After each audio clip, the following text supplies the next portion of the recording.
That was nothing. Comes out for him that. And these you have the three precious ones. Not the 30 pieces of silver, the price of him who could grow man by what he said. Well, that's the price you pay the owner of the ox. If the ox gored a slave, you pay the owner of the slave, not the slave. You pay the owner of the slave 30 pieces of silver if you had the ox.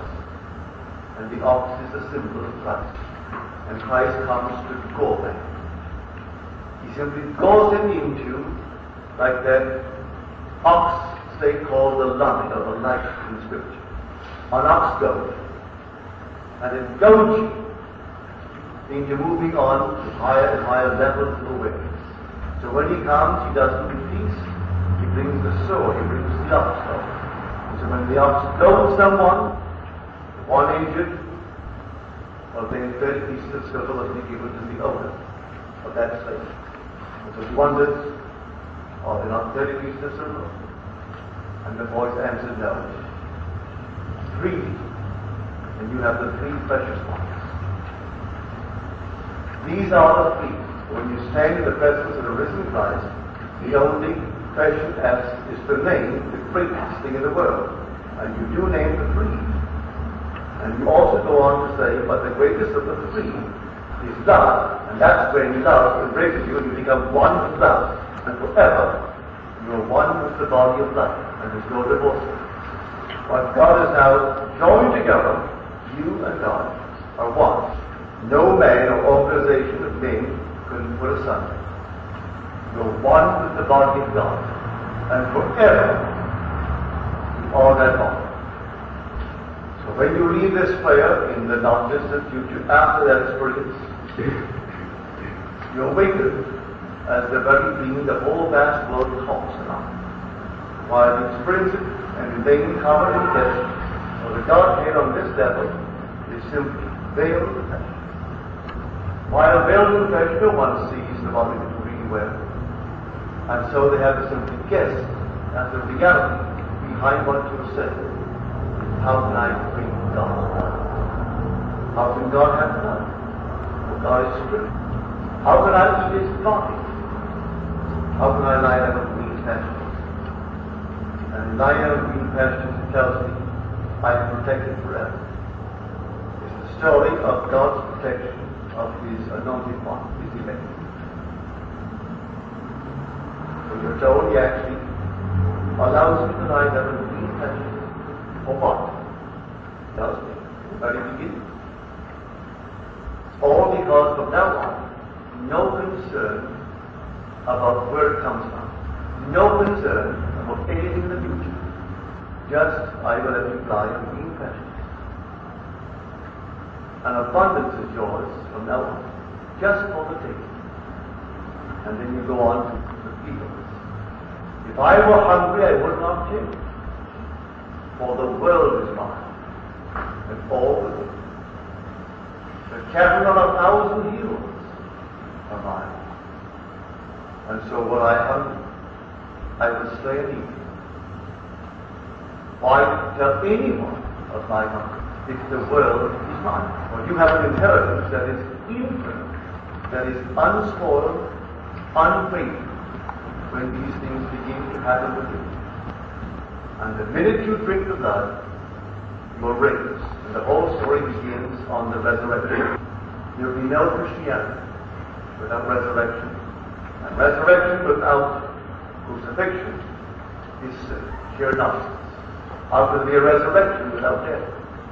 God dies. And that's his love for you. It's love for me.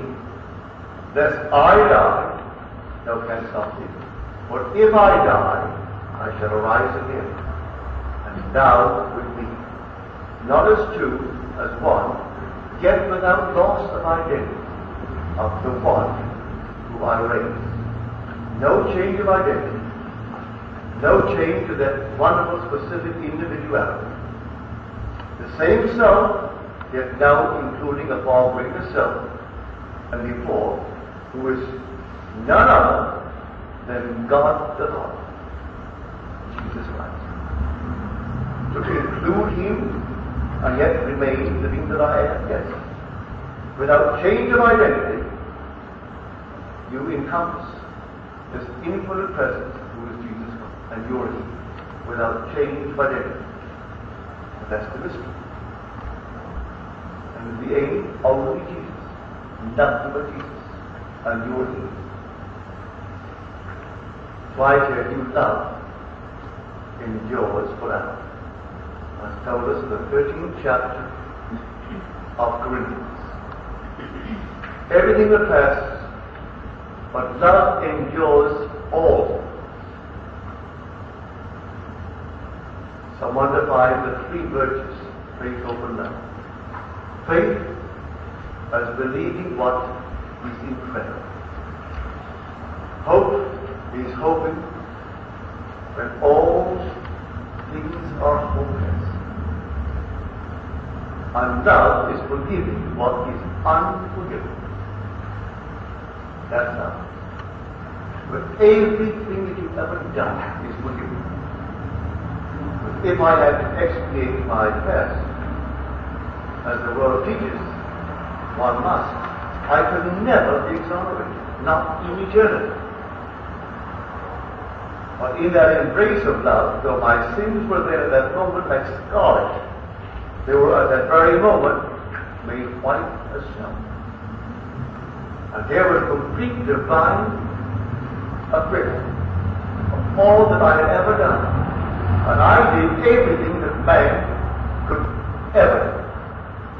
I had everything that man was capable of doing, I did up to that moment. And he embraced me and exonerated me.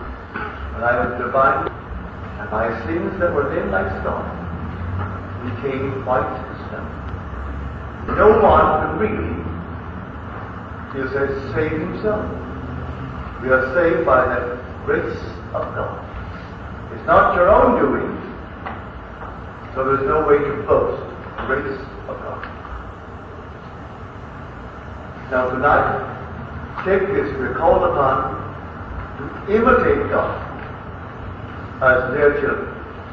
Now tonight, here is how I would imitate you, or I you.